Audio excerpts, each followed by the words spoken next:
Instant வெங்காய சட்னி. அதுக்கு 4 வெங்காயம் கட் பண்ணது, ஒரு துண்டு புளி, ஒரு 10 பல்லு பூண்டு, 2 தக்காளி,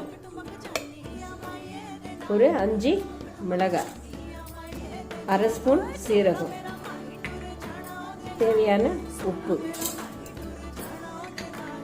இதையெல்லாம் நம்ம அரைச்சிட்டு வந்துடலாம். அரைச்சிட்டு வந்தாச்சு, கொஞ்சம் கொரன்னு அரைச்சிட்டு வந்தாச்சு.